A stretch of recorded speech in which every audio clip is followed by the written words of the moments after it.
नमस्कार. प्राध्यापक डॉक्टर सुरेश मेणे लिखित मनाचे श्लोक अध्यात्माची पाऊलवाट या पुस्तकाचे क्रमशः वाचन. आजचा भाग.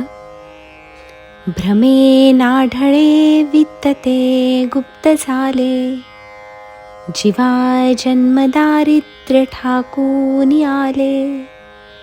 देहे बुद्धीचा निश्चयो जाटळेना, जुने ठेवणे मीपणे आकळेना. एखाद्या माणसाच्या मनात भ्रम असेल तर त्याला स्वतःजवळ असलेली गोष्ट सुद्धा परकी वाटते किंवा सापडत नाही. माणसाचं मन जेव्हा ताळ्यावर नसतं तेव्हा ते भलतं-सलतं करायला लागतं, काहीही बडबडायला लागतं. तेव्हा माणूस भ्रमिष्ट झाला असे आपण म्हणतो. जणू काही त्याच्या डोळ्यावर अज्ञानाची पट्टी बांधली जाते व तो समोर असलेलेही पाहू शकत नाही. डोळे असून आंधळा अशी त्याची अवस्था होते. अशा माणसाजवळ खरोखरच धन असले तरीही त्याला ते चित्तधाऱ्यावर नसल्याने दिसत नाही व त्याचा जन्म दारिद्र्यात जातो. अशी अनेक उदाहरणे आपण आपल्या दैनंदिन जीवनातही अनुभवलेली असतात. या उदाहरणांवरून समर्थांना आपल्याला हे सांगायचे आहे की माणसाचा अंतरात्मा त्याच्याजवळच असतो. सुखाचा, आनंदाचा मार्गही त्याच्याच हातात असतो, फक्त त्याला ते कळत नाही हेच खरे. माणूस भ्रमामुळे देहाच्या आनंदासाठी झगडत असतो.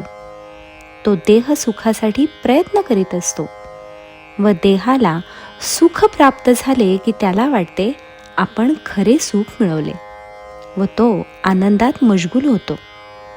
पण त्याचा हा भ्रम असतो. देहाच्या पलीकडचा जो आत्मा आहे त्याला सुख मिळाले पाहिजे हे माणूस विसरतो.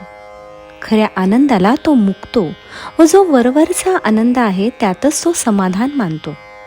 आणि त्यामुळे शाश्वत धन, ज्याला समर्थांनी जुने ठेवणे असा शब्द वापरला आहे, ते त्याला मिळतच नाही. समर्थांना हेच आपल्या लक्षात आणून द्यायचे आहे की बाबा रे, अज्ञानाचा पडदा दूर करून तू अंतःकरणात असणाऱ्या शाश्वत धनाचे चिंतन कर, त्याच्या प्राप्तीसाठी प्रयत्न कर, म्हणजे तुझा जन्मभर दरिद्री राहण्याचा प्रश्नच राहणार नाही. तुकाराम महाराज म्हणतात, तुझं आहे तुझ पाशी परी तू जागा चुकलासी. आपला उद्धार आपल्याच हातात आहे, तो काही बाजारात विकत मिळत नाही. आपण जर देहाचा, आत्म्याचा व परमात्म्याचा संबंध नीट समजून घेतला तर आपल्याला शाश्वत धनाची श्रीमंती कायमस्वरूपी लाभेल. त्यामुळे आपले जन्माचे दारिद्र्य दूर होईल. यासाठी आपण देहाच्या सुखासाठी स्वीकारित असलेला ऐहिक सुखाचा मार्ग सोडून पारमार्थिक सुखाचा मार्ग धरला पाहिजे. देह नाशवंत आहे, त्यामुळे देहाला मिळणारे सुखही नाशवंत आहे. ते तात्पुरते आहे, परंतु एकदा का भक्तीचा मार्ग स्वीकारला, देवाला आपलेसे करता आले, तर त्यातून जे काही समाधान मिळेल तेच आपले शाश्वत धन होय. व असे जुने ठेवणे म्हणजेच हा जुना ठेवा आपल्याला प्राप्त होईल. यासाठी कुणीतरी संत, सज्जन व सद्गुरू लाभला पाहिजे.